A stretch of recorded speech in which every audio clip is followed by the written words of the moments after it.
We have Dr. Sadatu Adamu, who is the founder, Secure the Future International, and the president of Psychotherapeutic and Counseling Research Institute, and she is also a mental health expert. So today she'll be talking to us about how can a victim cope with and overcome the trauma of sexual abuse. Thank you so much for everyone introducing themselves, their email, where they work, and all of that, and location. So let's also network, use this as an avenue to network. We are also going to have today Barrister Oluchi Uchegbu. Permit me if I didn't mention that well. She's a state counsel in the Ministry of Justice, and she currently serves in the Department of Public Prosecutions. And so she'll be bringing the legal perspective to this with respect to legal intervention for sexual abuse and exploitation in humanitarian work. And then the third speaker will be Ramatu Ada Ochekliye. She's a storyteller who has worked in radio and television, and she's currently using digital media strategies to tell stories about Africa, Africans, and the people of African descent. She's the founder of Shades of Us Storytelling Initiatives. And she will be telling us about how we can harness the media and storytelling to prevent sexual exploitation and abuse. And then subject to availability would have Honorable Abiodun Esiet. She is the special advisor to the president on community engagement. And if time permits, based on our schedule, she'll be talking to us about the role of community engagement in preventing sexual exploitation and abuse in vulnerable population. Yes, so this is basically our rundown for today. And to set the mood for this conversation, I would just like to take two views about what we expect to gain or understand by the end of this webinar. So can we have two persons who want to tell us what they expect that by the end of this program? Can we please ensure that if we are not speaking, our phones are on mute so that we can...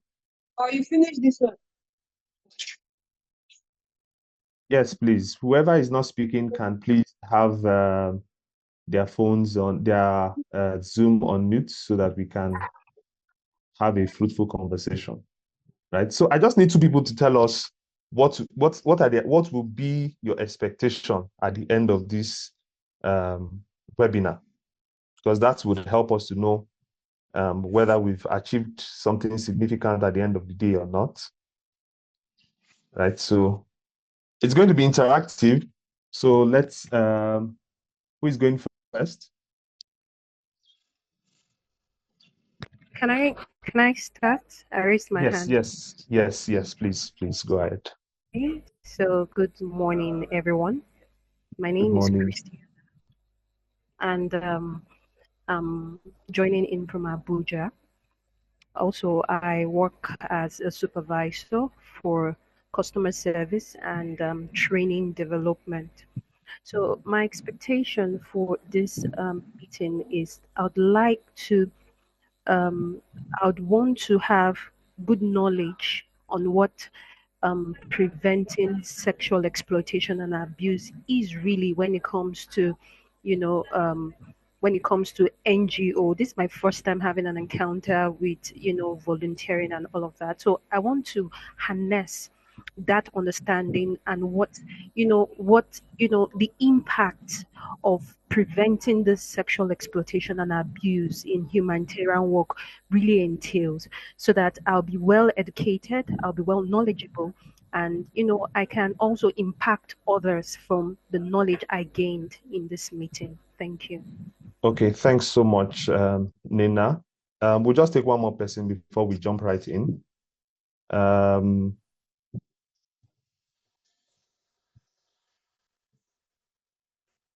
Benjamin, Mr. Benjamin Bassi, right? Permit me to call Benjamin. So we've had the female perspective. Let's also have from a male perspective as well.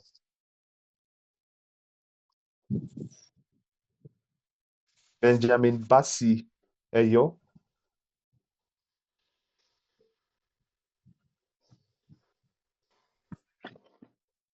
Okay, since maybe he may not be active. Okay, Grace, can you please say something just in 2 minutes?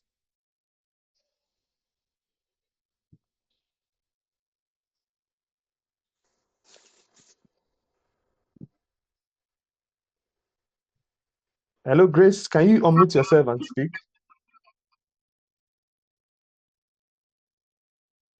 How about Deborah?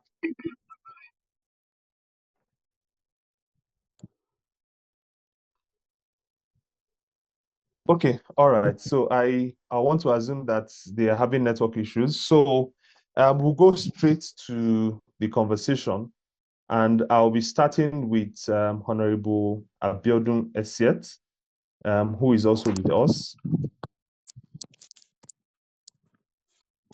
Hello, good morning. Good morning, Ma. Good morning. Okay, yes. Thanks so much for joining us from your busy schedule. We appreciate. And just like the one of the participants has said earlier, Nina, we want to really understand what um, sexual exploitation is, the implication and all of that. So we'll be happy if you can take the next 5 minutes to tell us about the role of community engagement in preventing sexual exploitation and abuse in vulnerable populations. Okay. Thank you. Okay. To join the group of ladder health practitioners.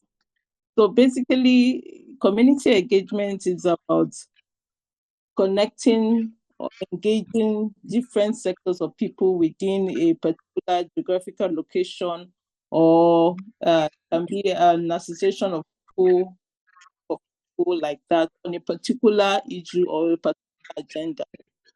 So community engagement, like we know, all the sexual, I'm sure we all have a background on sexual exploitation. Sexual exploitation happens within a community. It happens within an area, and you can't rule out. Can we mute?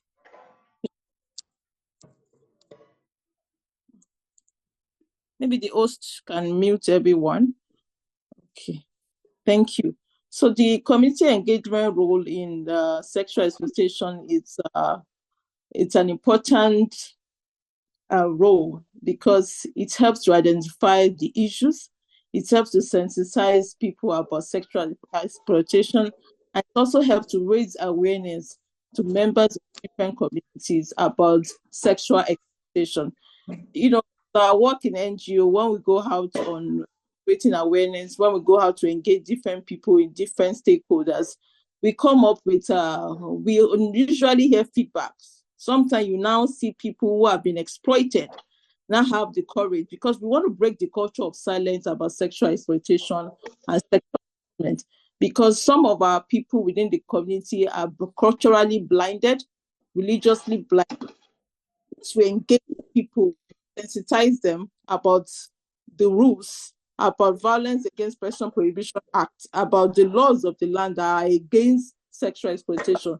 So, and in that way, we are breaking the culture of silence, encouraging people to speak out.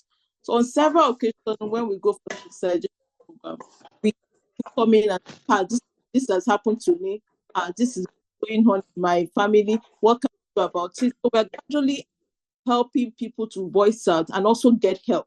So community engagement helps people who are victims, or we call them survivors, who are survivors of exploitation, to come and seek help, seek redress. We also use the community engagement to also sensitize them about what they need to know about the provision of the law. It's so sad that, since the Violence Against Person Prohibition Act has been passed since 2015, some of the judiciaries of the still not using it. Some of the police courts are still using penal code, which is the old law instrument. They've not started using VAPAT, which raises the importance of community engagement and sensitization about the legal instrument that we have. Now, the Federal Ministry of Justice is reviewing the Violence Against Prohibition Act to put into cognizance some of the things that we missed in the first edition of the Act, and to also include some of the gaps that we have identified in our experience in managing the cases of LGBT, one of which is including a relief fund for survivors, so that when any victim of sexual exploitation or violence gets to a police station, you don't have to put a pressure on the victim and say you have to go to a general hospital to go and get a medical report and all that.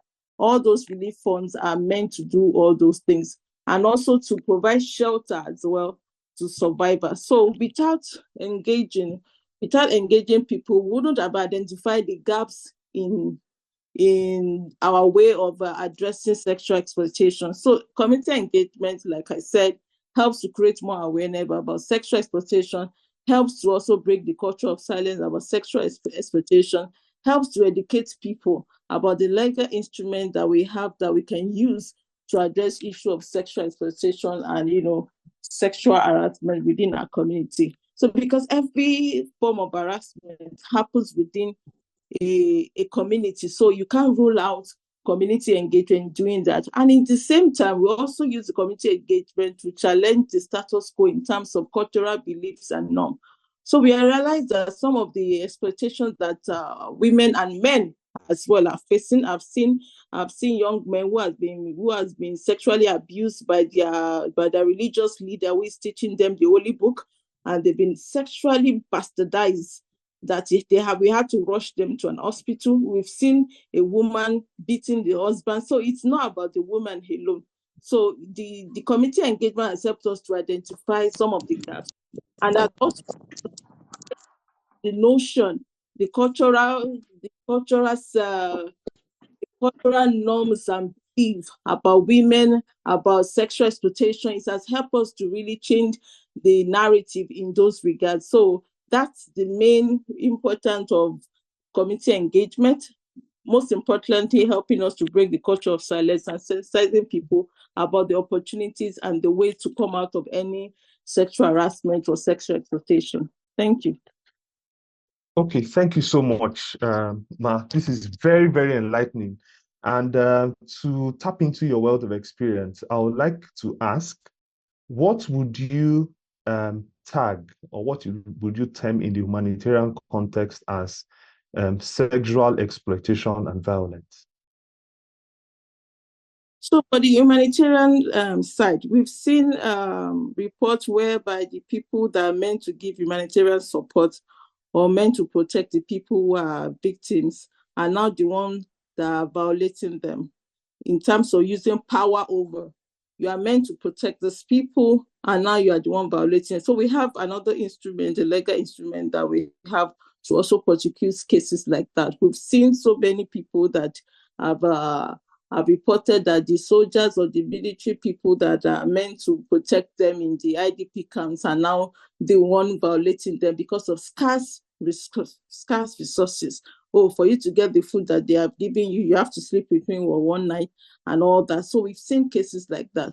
And it's important for us to continue to engage in local languages to the people who need humanitarian support, so that they know that for the fact that you are vulnerable doesn't mean you are entitled to any violation. Wow. Okay. Thank you so much. This is very, very enlightening, and we appreciate your thoughts and contribution on this. Like I noted, I took a note in the course of preparing for this program, and I wrote that humanitarian work is the last hope of humanity. And so all forms of exploitation and abuse needs to be eliminated. And I think what you've said all re-echoes this, because if people who are vulnerable and requires assistance from the society ends up being exploited, then where else do they get that hope from? So thanks so much. I would go on to, so we've had the community engagement aspect to this. So we'll look at what is the mental health implication of this. I think Dr. Sadatu Adamu, are you here? Yes, I'm here. Okay, please, I'm so sorry. Had network issues that actually locked me out. So sorry. So to continue with the conversation, I was calling on Madam Ramatu Ada to speak to us from the storyteller perspective on how the media can be harnessed to tell stories about sexual abuse and exploitation. All right, thank you very much. Good morning. It's a Good pleasure morning. to be here. Unfortunately, I can't share my video, not somewhere I can share my video. So yes, storytelling is such a powerful tool in addressing issues that affect us. One of the first things that drew me to the fact that people connect stories. And can we have people with their mics? I can hear some issues as well.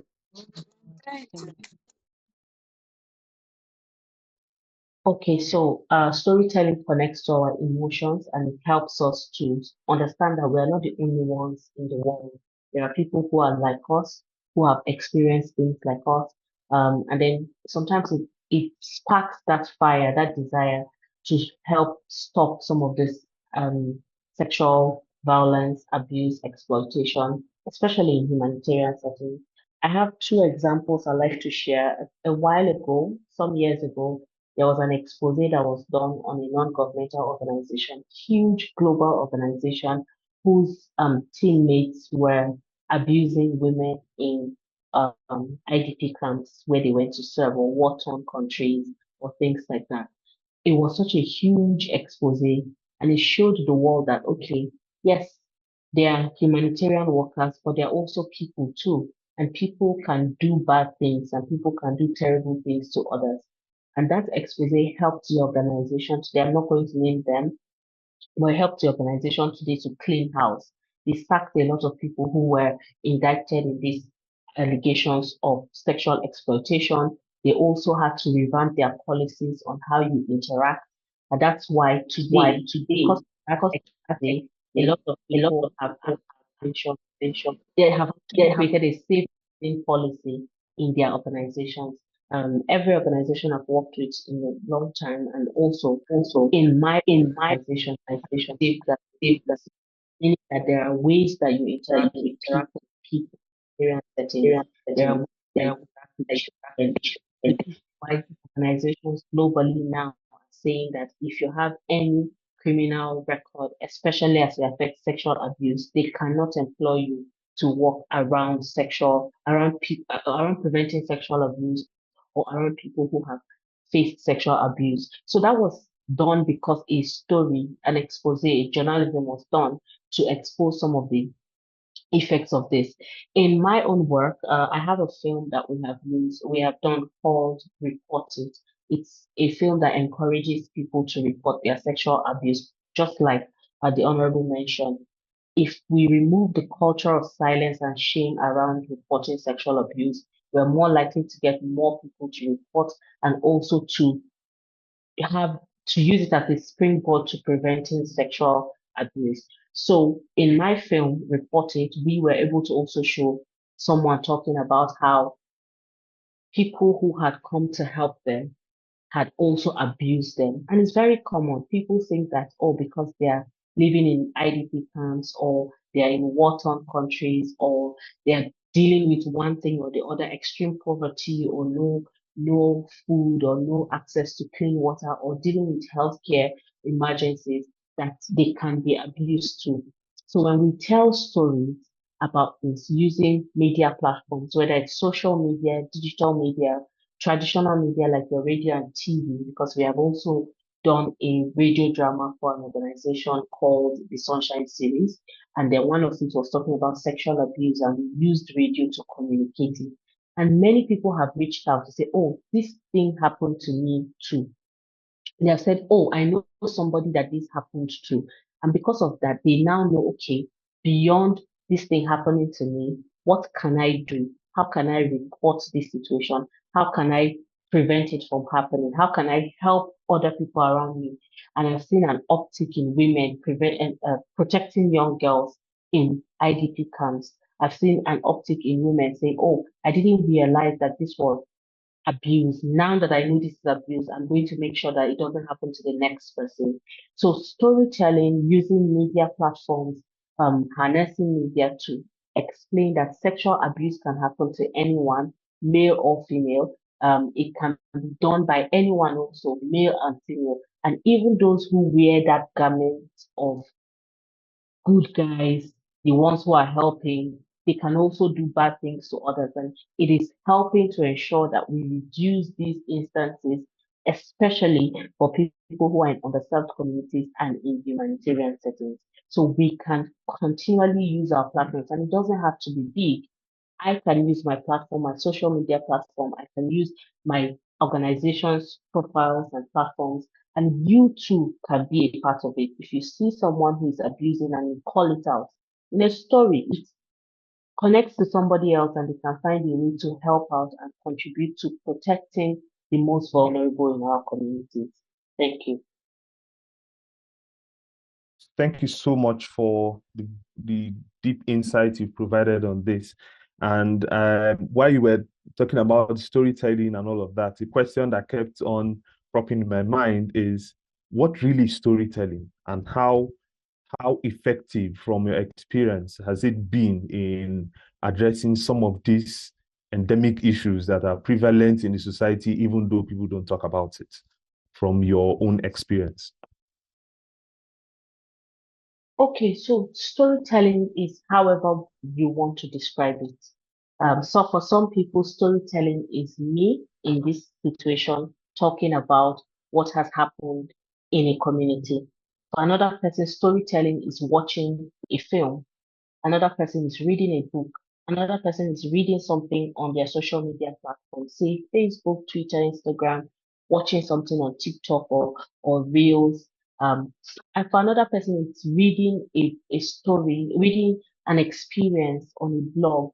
For another person, it's talking to another person. So storytelling is so beautiful because it is dynamic. You can talk to multiple people from various angles, various platforms, various ways that you can engage with people. And it's so great to do. In my experience, storytelling, and I recently did an interview with an organization and I told them that the reason my activism started was because of storytelling. I listened to Oprah talk about her sexual abuse. And instantly I knew that this was something I wanted to stand against. I was a child when I first started becoming an activist, and it's because of the story, the way she told her story.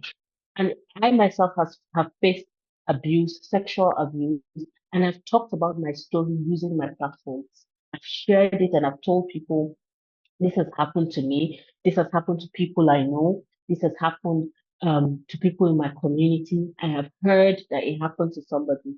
And I've used my platforms, used blogs, used podcasts, used films. I have two films on sexual abuse and consent. No, actually, three films on sexual abuse and consent. And it's on our YouTube channel, Shades of Us Africa. We talk about it, report it. We encourage people to report their sexual abuse. That whole area of gray, we are talking about, seeking consent, even if someone has enthusiastically given you consent to have sex and you abuse them if they say no, reminding people that this also is abuse. There's also flip the switch, which is seeking consent from the male perspective and to let people understand that there are so many ways sexual abuse and exploitation can happen.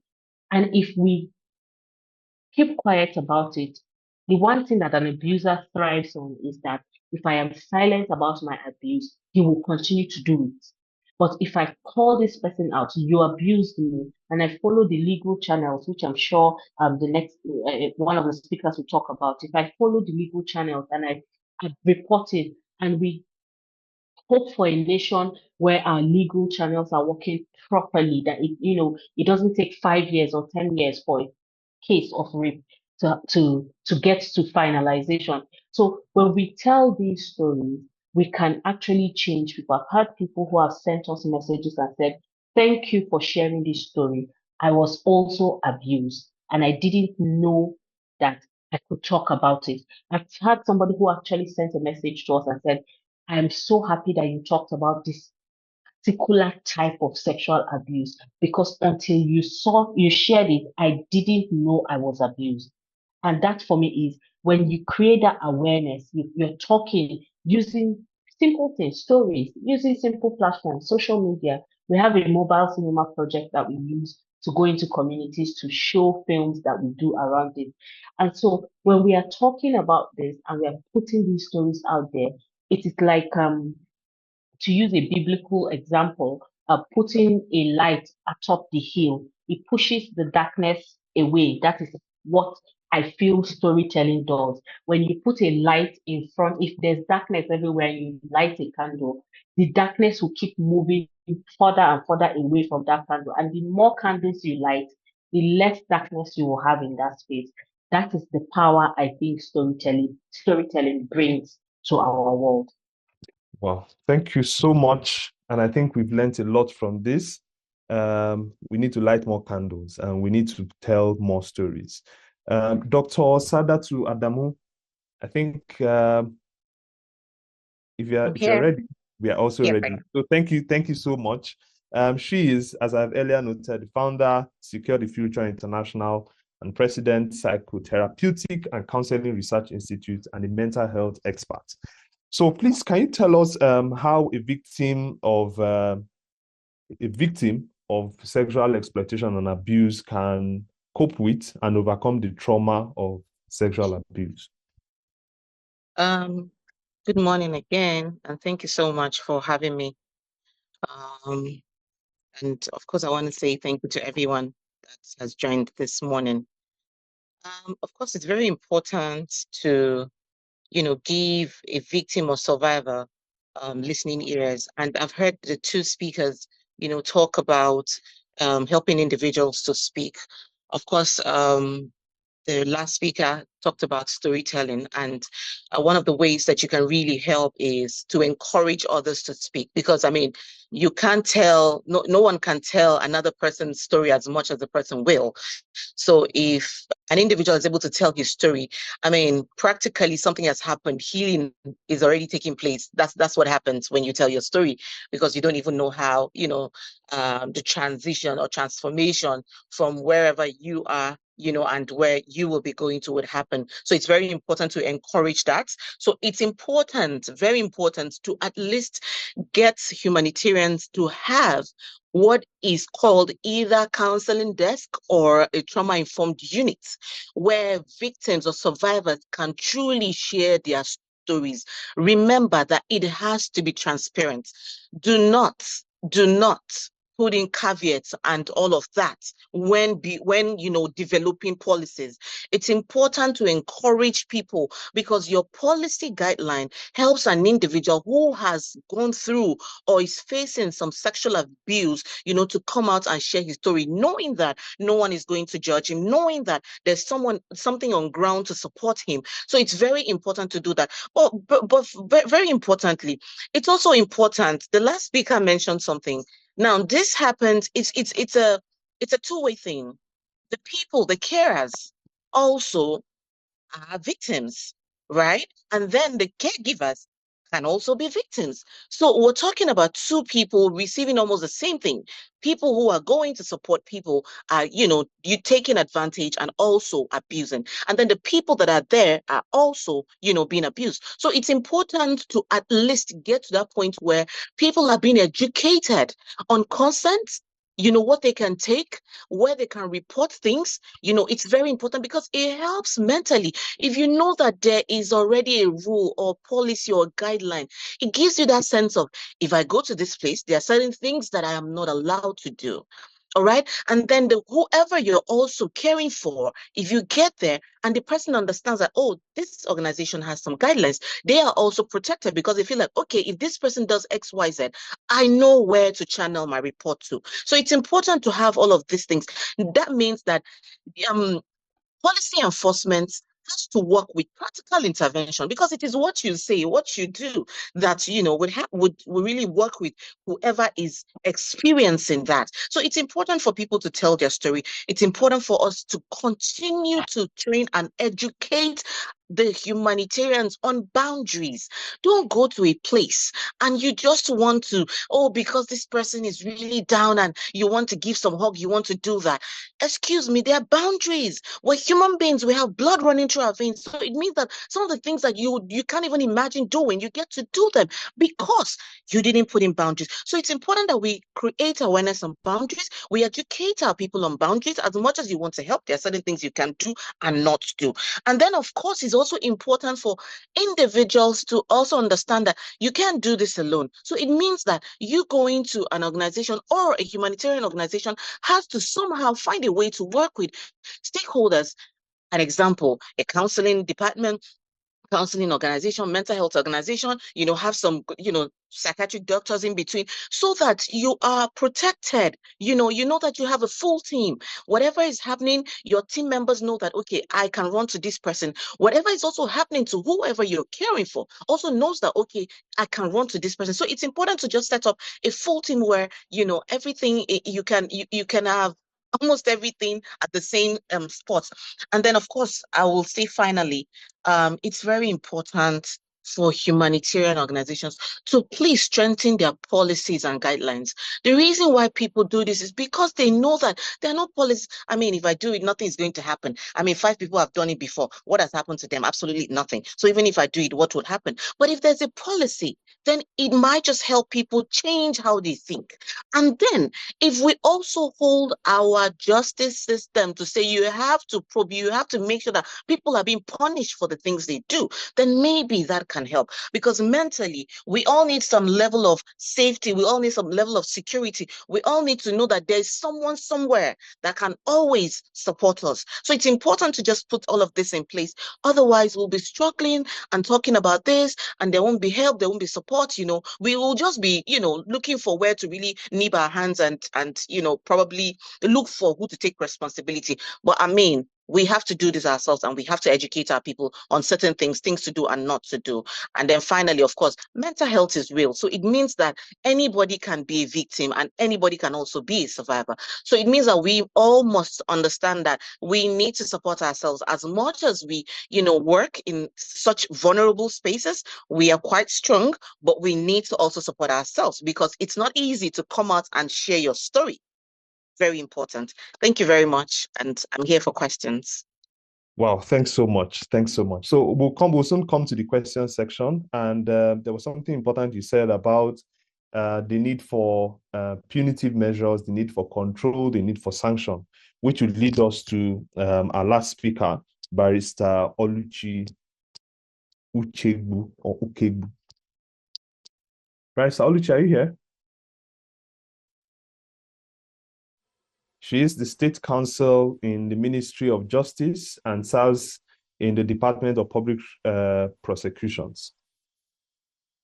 Okay, thank you so much. Wow, thanks so much. And it's good to have you as the last speaker because at the end of the day, everything boils down to the law. So we need your legal expertise and insight as to what legal intervention exists for victims of sexual abuse and exploitation in the humanitarian context. Thank you. Over to you, ma'am. Okay, thank you so much for providing this platform. There are actually so many legal interventions in Nigeria that is addressing this issue of sexual exploitation and abuse. But there are also their own limitations. It's not like stricto sensu. So we need to streamline them. There are so many laws, there are so many legal frameworks that cover other areas. Like in Nigeria, there are so many laws on domestic violence already. This one is just to help to combat the issue of abuse, gender-based violence. And these laws can also be applied when it comes to addressing the MC in humanitarian settings. So it's not just to apply them on sexual abuse. Since the law is already in place, you can actually bring them in when there's an abuse in humanitarian setting. So also, like I heard somebody mention the VAP Act, the Violence Against Persons and Prohibition Act of 2015. Yes, the law is actually in place right now. And this particular law is very, very comprehensive. And it cannot even be, when it comes to the issue of sexual violence, exploitation, you can also apply them. with regards to C cases. But the issue about this VAP law is that some states are yet to domesticate these laws.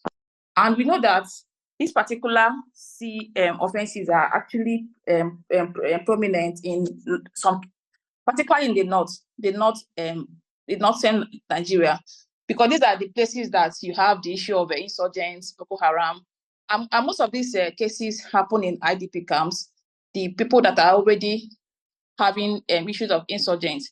And unfortunately, this VAP Act is still yet is not yet enforceable. But notwithstanding, some other states have actually domesticated these laws. So you can actually apply them, because this particular VAP Act will criminalize any form of sexual violence, issue of rape, sexual harassment, exploitation in all rights, and the victims can always come and get support as it applies this. Then also, when it comes to there's another law, that is the Child Rights Act, yes, there's the Child Rights Act in place now. And this particular law protects the rights of children in Nigeria. And this will also include the issue of sexual exploitation, abuse, or any other harmful practices. And this law was not actually made with regards to C. You understand? It's not particularly, but when the issue of sexual abuses and exploitation in humanitarian form arises, we can also apply these laws. So this Child Rights Act will criminalize any form of child trafficking, child labor, child sexual exploitation, and it can also be used to protect minors in issue of humanitarian context, especially girls who are vulnerable to C. But as I mentioned before, these laws also have their challenges too, like the VAP Act, the Child Rights Act. Some states are yet to enforce them, yes. Like some states in the northern states where this C is very, very prevalent have not even yet adopted this law. So these are the limitations. Then we have the penal code, we have the criminal code too. The penal code is applicable in the northern Nigeria, and the criminal code is applicable in the southern Nigeria. So in this particular context, the criminal code, the penal code contain provisions that will criminalize any form of rape, sexual abuse, and exploitation. So when issue of issues regarding C arises, we can always go to our criminal code, we can go to penal code, and we can always seek redress in court. So when it comes to application, these laws can be applied, yes. They can be applied to prosecute cases of C, but there are also gaps. This issue of laws, I always tell people that there are many lacunas, and these are where the lawmakers are kind of funny sometimes. There are many lacunas. You cannot say these laws are like Twitter saying so. There are so many, like these laws can be applied, yes, but there are so many gaps too. For instance, when it comes to issue of addressing the abuse of power by humanitarian workers and authorities, like my other speaker I mentioned, that is how do you enforce these laws?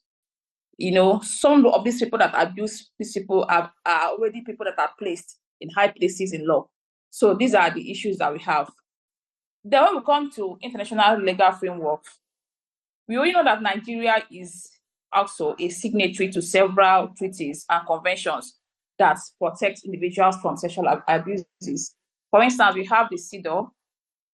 This CEDAW Act is to eliminate any issue of violence against women, including gender-based violence and exploitation. Then we also have the CEDAW of 1985, which Nigeria has already ratified.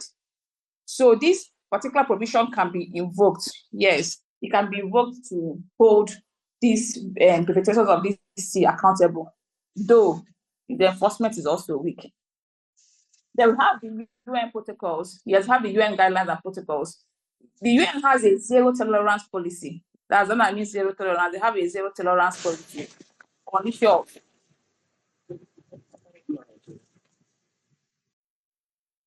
the UN has a zero tolerance policy on issue of any kind of victimization, any kind of exploitation by humanitarian workers.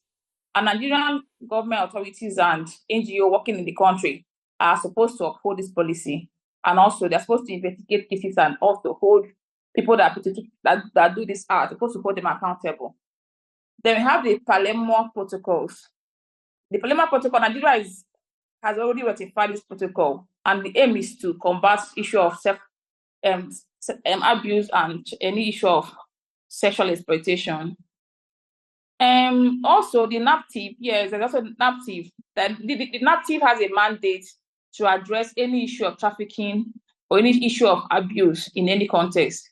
So I feel that NAPTIP can also prosecute these offenders, and any issue of any way you want to exploit the vulnerable, even those in IDP camps, you can always get help from NAPTIP. You can always report such cases to NAPTIP.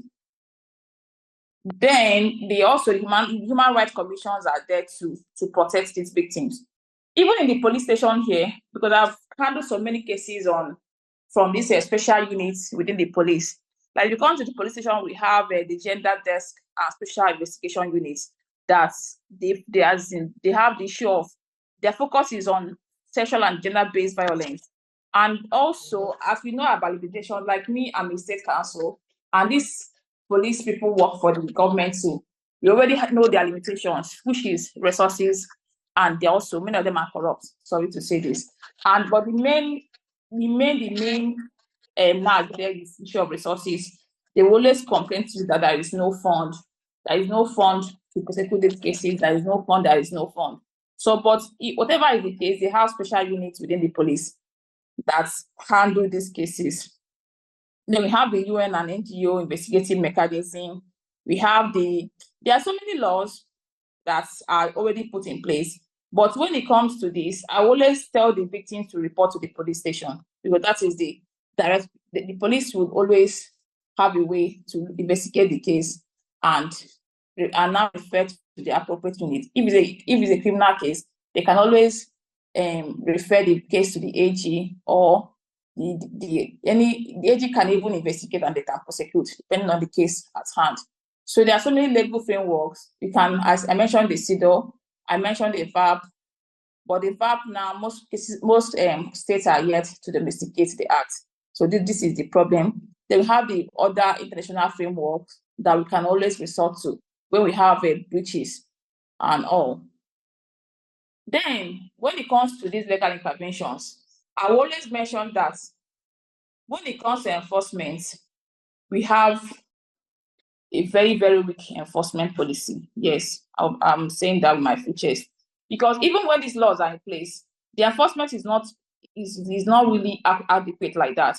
When it comes to the issue of corruption, there is, okay, now imagine now referring to a case of humanitarian abuse to police. And imagine if the person that committed the offense is someone that is placed in a high place. Because even most of these victims are even people that even do all these abuses are people that are already placed in a high profile places. So how do we even go ahead to do that? So there's so many issues of corruption already. Then that is where to enforce it now will become an issue. Then there's a lot of lack of political will. Some of them will even intimidate the victims. There's so many intimidations because the victims are always the vulnerable. You know, like the other day I was in the IDP camp there in Abuja there. You see most of these women and girls, they are the vulnerable people. They don't even have the resources to pursue this case. They are already downtrodden, and most of them are being brainwashed. They will always tell you, okay, if you give us this sex for this, we are going to give you relief, we give you needs and all that. So their minds are already brainwashed. They are even downtrodden. So how do they even go ahead? This is where they are. They always need the help of people that will come to help them and all that. So I always say there is issue of corruption, there is lack of political will.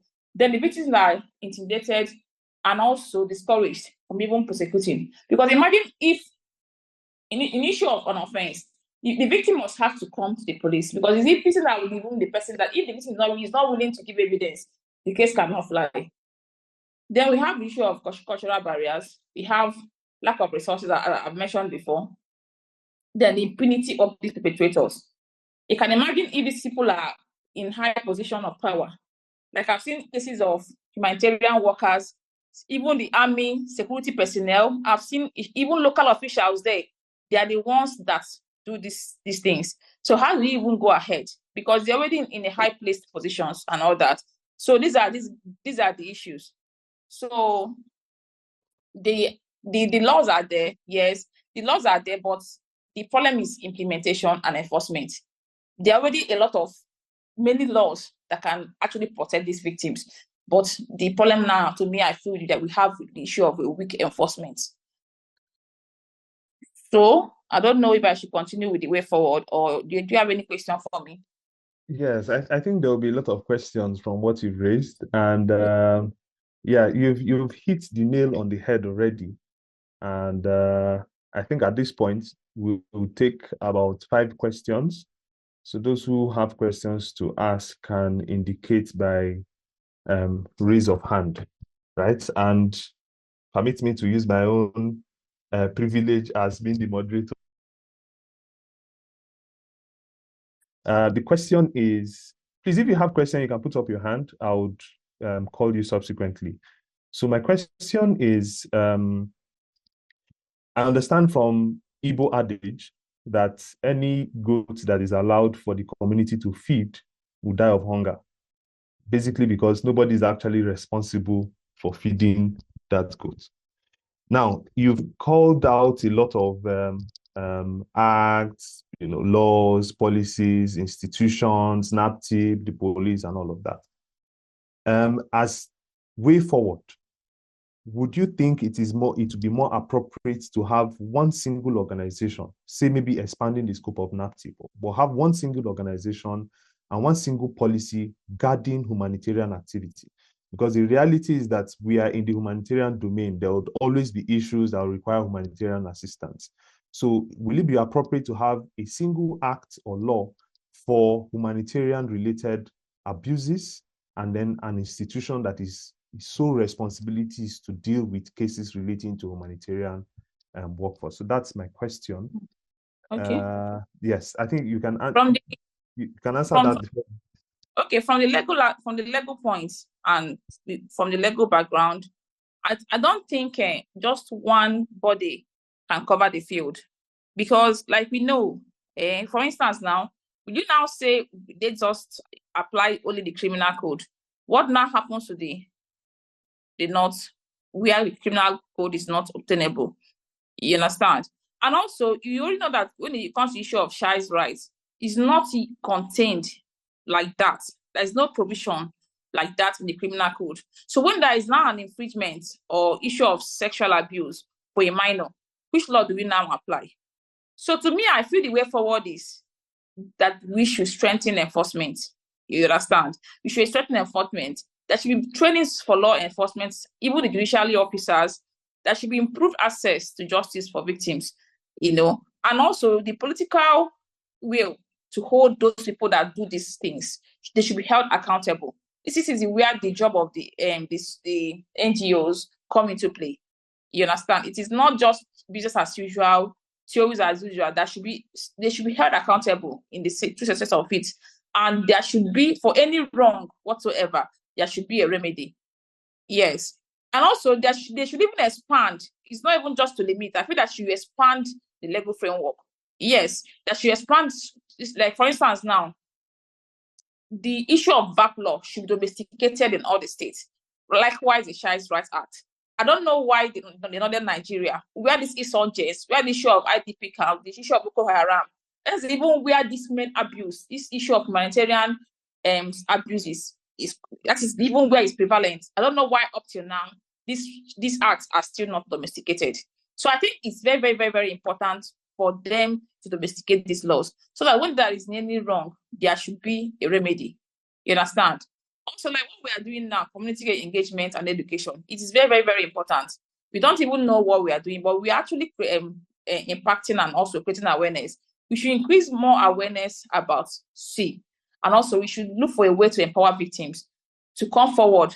You understand? Because some of them are vulnerable. So they may be scared to go to the police. They may be scared to report and all that. So I think when there is community engagement and education, this will increase awareness about C and empower the victims to come forward through the community-based programs. They can even come to us so that we can help them to report. Because there are so many issues of underreporting. There are so many cases that are not even reported that go on, even as we are here speaking. There are so many abuses that are being perpetrated. You understand? So then when it comes to international accountability, we need to strengthen collaborations with international organizations. and ensure that they adhere to strict codes of conduct. Very, very, very important. Because if we threaten these collaborations, then there should be adherence. That is my own suggestion. Okay, all right. Thank you so much for that insightful response. Nina, you can ask your question. Okay, so I really enjoyed your speech. I really enjoyed how you broke down these informations concerning law and all of that. And you made mention of the problem of enforcing and implementation. I think that is actually one of the major problems to having this, to having this really established in the country. But my question is, do you really think that this enforcement and implementation can actually happen in Nigeria? Because this is something that's been happening over the years. Because sometimes even like say the police or there are some times where issues like this are brought to the police, and then instead of the police to actually carry out actions, they do more of dialogue between parties involved and see how the case can die down. And then the victim, not the victim, the person who carried out that you know exploitation is walking around and nothing is really being done because some things were swept under the carpet because there was a negotiation somewhere that both parties really agreed on. So my question to you is, do you really think that in Nigeria that this enforcement and implementation can actually take place, because it's a major problem? Thank you. Okay, thank you so much for this question.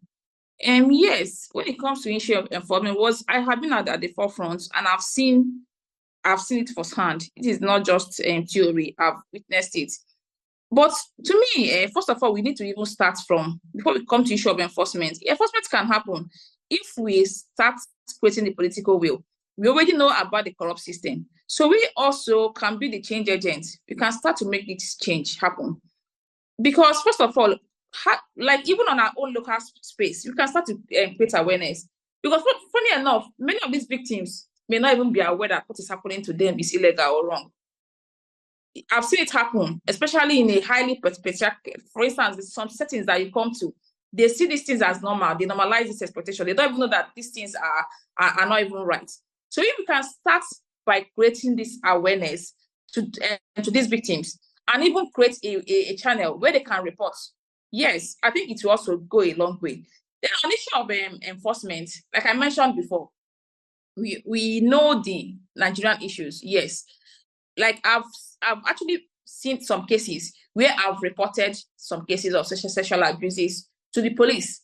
You know what it means. So it takes somebody that actually understands, because these victims are already vulnerable. They may not even know their left and right. But if you can help to even lend your voice to them, I think they will get justice. I've seen, like in my own unit, I work with Ministry of Justice, and my unit, we also do some issue on gender-based violence.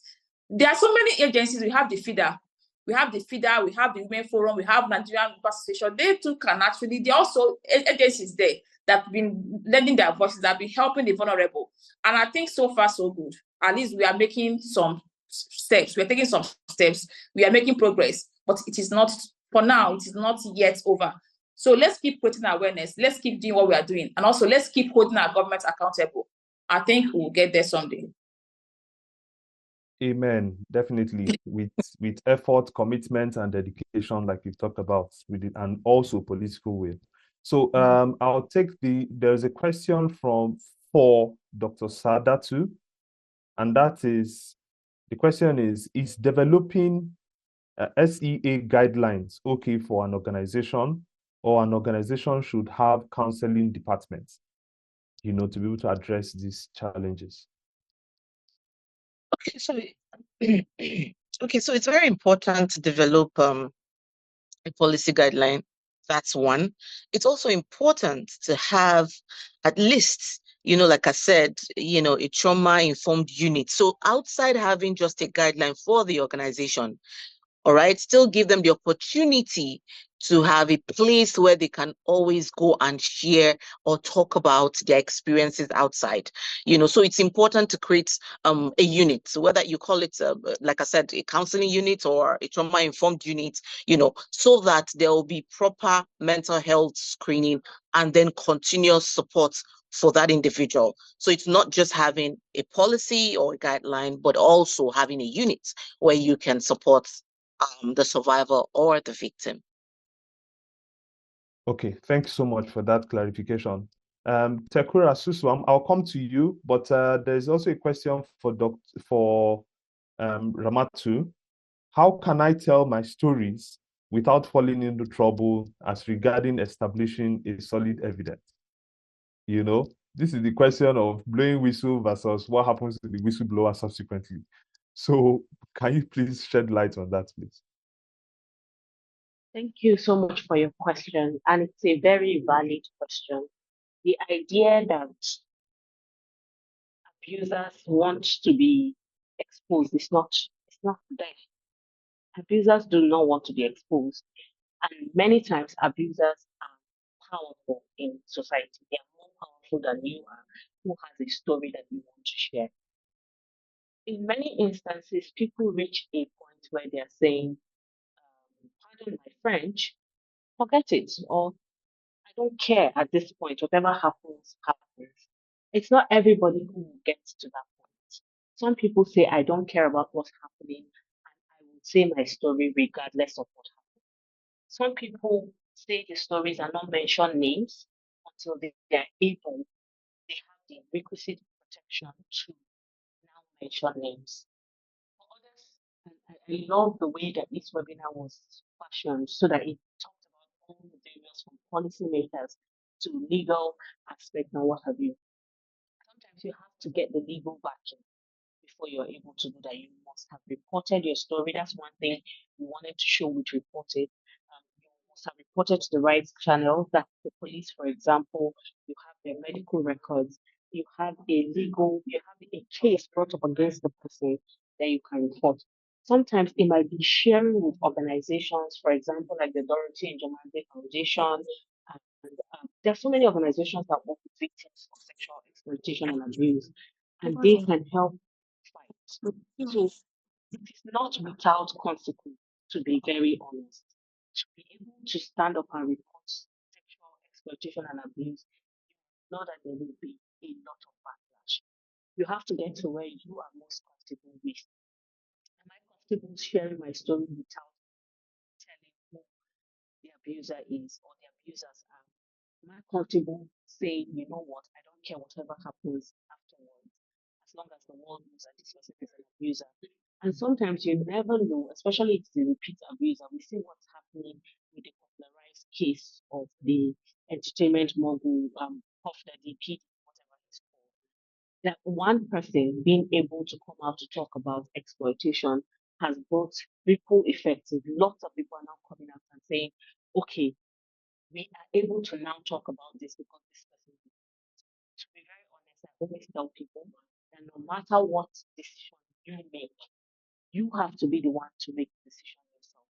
Am I willing to tell all of my story and damn the consequences?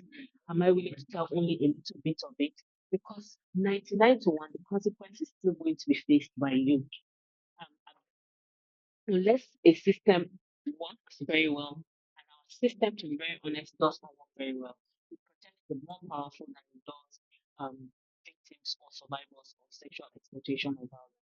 So it's something you have to sit down and think about and say, am I willing to go all the way? Am I willing to go to a certain extent?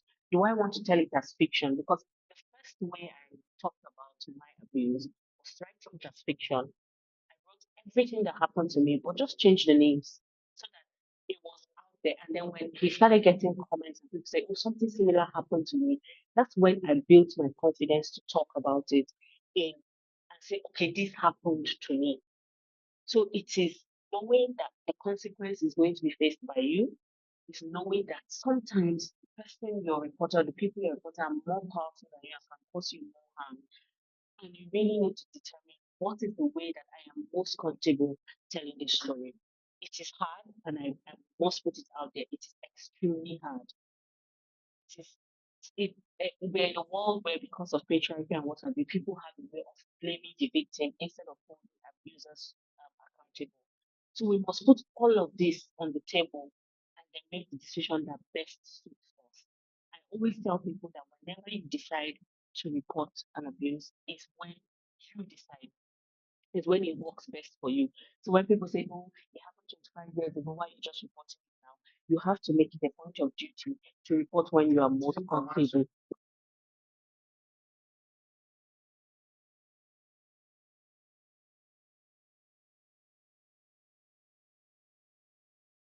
I hope you heard me. Yes, sorry, I think we lost you for a moment. Yes, I was wrapping up my thoughts and just saying that it's a hard choice to make, no matter how you want to tell that story. Even if you want to write it from a place of fiction. I remember writing my story and crying for weeks, and writing and crying and writing, and it took me weeks to be able to actually even get to the point of putting it out there. So it is a hard decision, no matter how you decide to do it. Okay, thank you so much for that response. All right. Tekura Suswam, your question, please. And please, we'll just keep it to 1 minute, 30 seconds, both for the questions and answer. All right, thank you very much for this opportunity. My question goes to all the speakers. I just want to ask a question based on storytelling. You know, there are people who have passed through a lot of traumatic experiences and somehow can't really come out to, you know, say their stories because of stigmatization. And we'll talk about the popular American artist Diddy, who has been on the headlines recently. You know, there are people who he might have abused, but regardless of how much people have come out to, you know, speak about him abusing them, there are some people who will still be reluctant and scared to come out to speak about the experiences they've had with him. So my question is, how do we deal with people who have been who feel stigmatized or who are not comfortable enough to come out to voice out their experiences?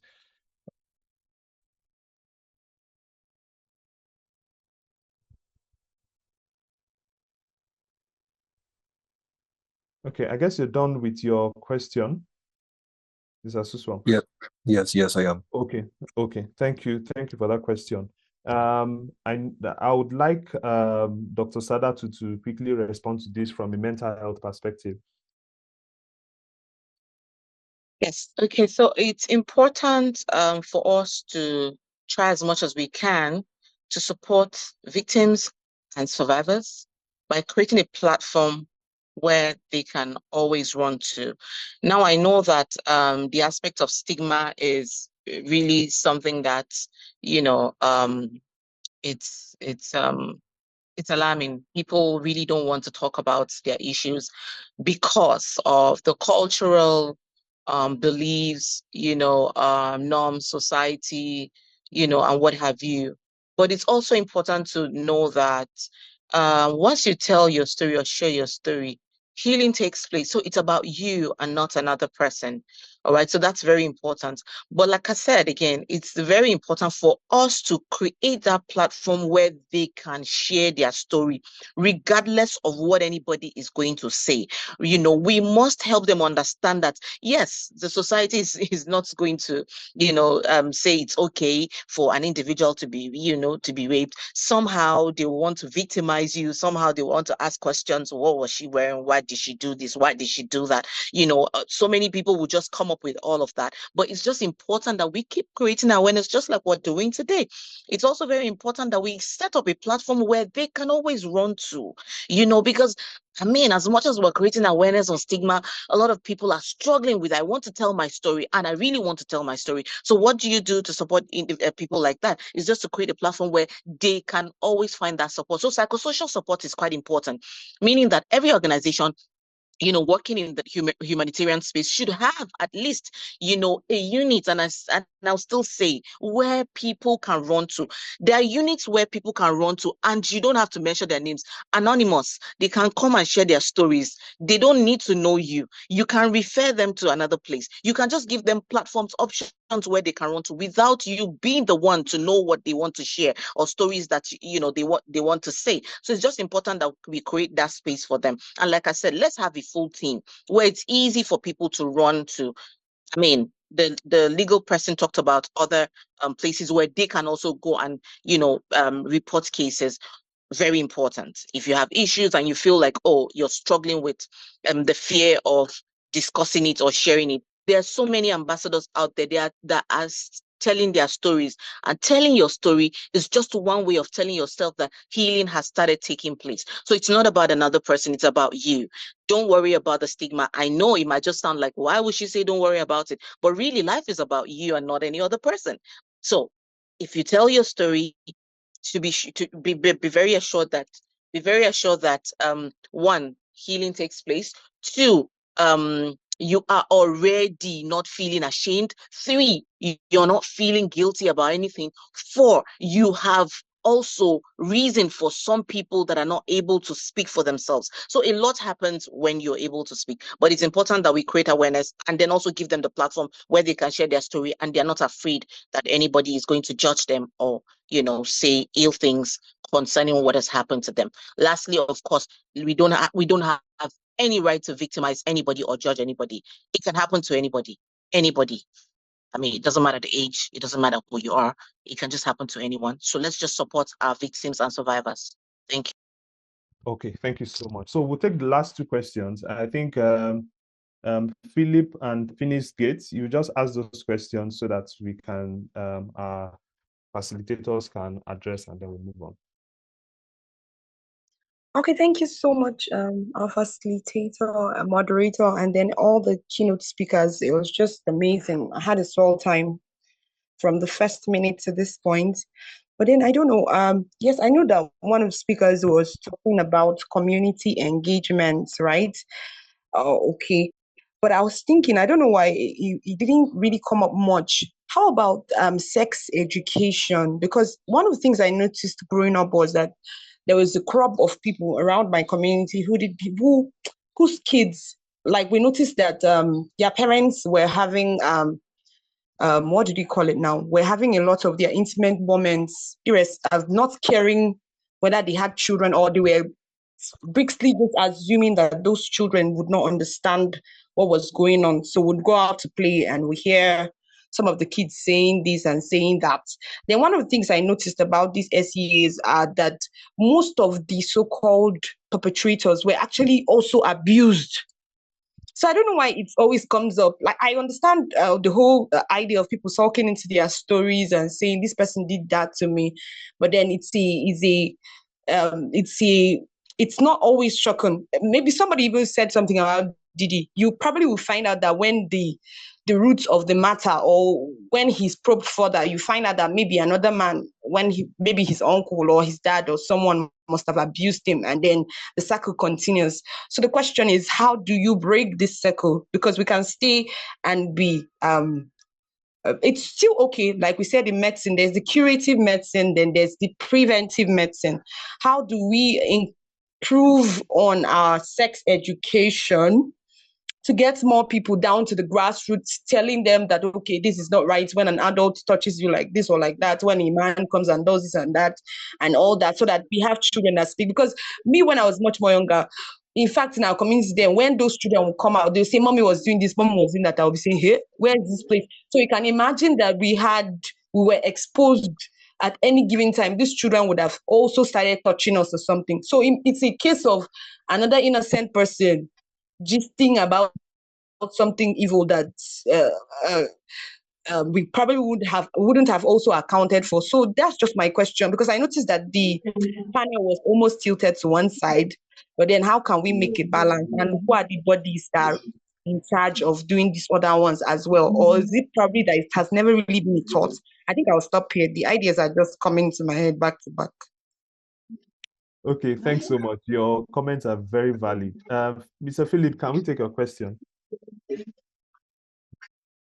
Yes, please. And I would like to thank you so much for this opportunity. And again, I thank you, the host of this important meeting. It is actually a very important topic to discuss about, and it's a topic that is out to be looking into with the highest curiosity, because it's something that has been happening in our society every day, and it looks like but no one actually, is concerned to what is happening. The question I have is, are there measures that are put in place, especially in the most vulnerable areas like the IDP camp?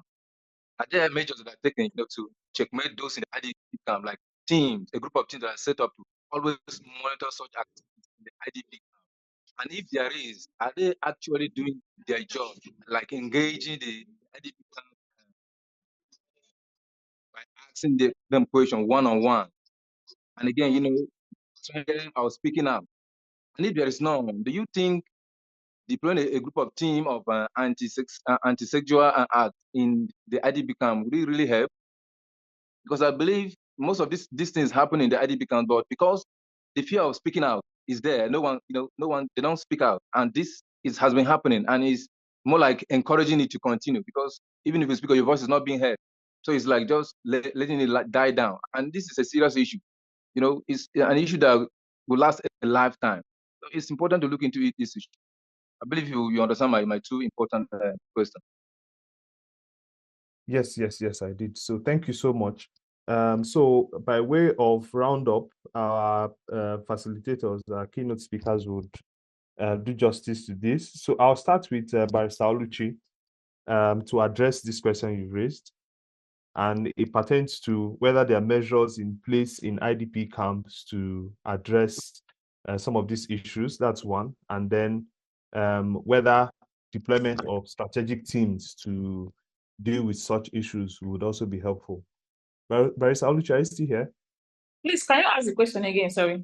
Okay, so the question he asked is if there are measures in place within IDP camps to prevent sexual exploitation and abuse. That's one. And then the second part to it too is that he was suggesting if teams can be deployed to IDP camps to conduct, some on-the-spot assessment, and ensure that such kind of malpractices or abuse are not going on within those camps, those IDP camps. Okay, like I mentioned before, any measure that Sorry, before you go on, you just have 1 minute. Okay, when it comes to measures put in place, we already know that most people there are already the vulnerable, the women and girls especially. And there are so many agencies, there are so many NGOs, NGOs that go there for interventions. So I don't know the kind of measure that you're talking about. There are so many underreporting. So it still boils down to the victims to report. Or if there's, I don't know the aspect of measures you're putting in place, because it still boils down to the victims. I mentioned before, most of them don't even know that these wrongs are being perpetrated against them. You understand? Because most of the people that do these things are people that are already placed, people that give them the hit. Even the police that they even put there, the armies, are the ones that even do this act. You understand? So it's for us to continue our community engagement, for us to keep on enlightening them so that they can even report. If it's not reported, how do you know that these things happen? Most of them see it as a normal thing. Like, if you give me sex, I will give you food. Sorry, please. Can I cut in, please? Yeah. I'm actually the one that asked. And the measures I'm trying to ask here is this. Like, this issue concerns the federal government, the state government. Please, Janet, JK, can you please mute your phone? Are there, the federal government, the state government, they are supposed to set a team that is specifically, that will be based in the camp, not just going there once in a while, but a team that will be based in the camp to carry out this activities on a daily basis. Yes, now I mentioned that if you go to the camp there, you're going to see the army. The army are already stationed there. You understand? They have the people. They even have the NAPTIP officials there. They already have some of the government agencies that are stationed there. So it still boils down to issue of reporting. But when it comes to government agencies, I'm aware that some armies sometimes they go there, particularly the those places that are the Boko Haram places. So,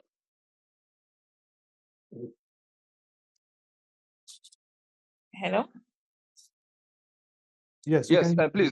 Sorry to say this, but I was looking at this angle that police, whatever, that may not help. I'm looking at the angle of the NGO, people working with NGO, a group of teams in an NGO that should be part of their work. Sorry, part of Mr. their work Philip. to be doing that consistently, not the army, because the army can be part of what is happening in the IDP camp. Yeah, Mr. Philip, if I'll come in here, what Barrister Oluchi has rightly said is that there are mechanisms already in place to ensure that these things does not occur.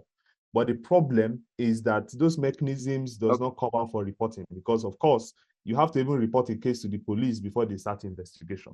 So what she's advocating for is that we need to carry out that's more understood. engagement. Yes, we need to carry out more engagement for people to start reporting these things. And then when they start reporting, that's when even some of those mechanisms that are already existing can be made better. I hope that is clear. Then the question around sex education by Phoenix Gates, that one, we'll look at the. Can you just, in a few words, just tell us, will sex education also help in this regard? Yes, obviously. Yes, obviously. When these people are educated, even the minors, the young women, the girls there, if we can educate them, we can engage them appropriately, they should be able to know that these things are wrong. But like I said before, some don't even know that these things are wrong. They feel that it's a normal thing for them. So when they are being educated, when they are sensitized, and that they should report any case of, because this is actually a very big breach of trust. This is a breach of trust. Imagine somebody is kept in your care, and this is how you exploit them. So let's educate them. Let tell them that they should also have a channel where they can report any such abuses, so that we can take the matter up. Okay, all right. Thank you so much for that. Then the last question I want to make, and also to add to what Phoenix Gate said. Sorry, I don't know your real name, so I'm using your. Basically, we've talked about community engagement, and community engagement cannot be overemphasized. It's even in the course of storytelling, it's also part of community engagement. It's just because the keynote speaker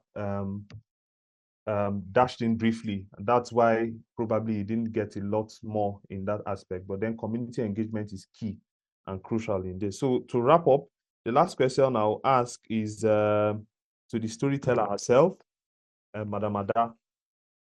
How can we, as storytellers, or how can storytellers make them position themselves to encourage people to tell them their stories? Because as a storyteller, you are not just only responsible for your own story, but the story of others who are marginalized in the humanitarian context or exploited. So in just a few words, how can we position ourselves to become trustworthy and reliable for people to open up to us and say, this is what we are facing, Okay, so one thing I can mention is what our organization, for example, we usually send out calls stories, then we follow a due process to find out just how much of the story you want to share. There are also organizations that are doing the same thing. And there are many people who have, I mentioned a couple of them, a Stand with a Girl initiative that's working with people from IDP camps. They have actually done physical work with them. There is Dorothy Jalanzi Foundation that's working with women who are sexually abused, not necessarily in humanitarian settings, but they are working across board.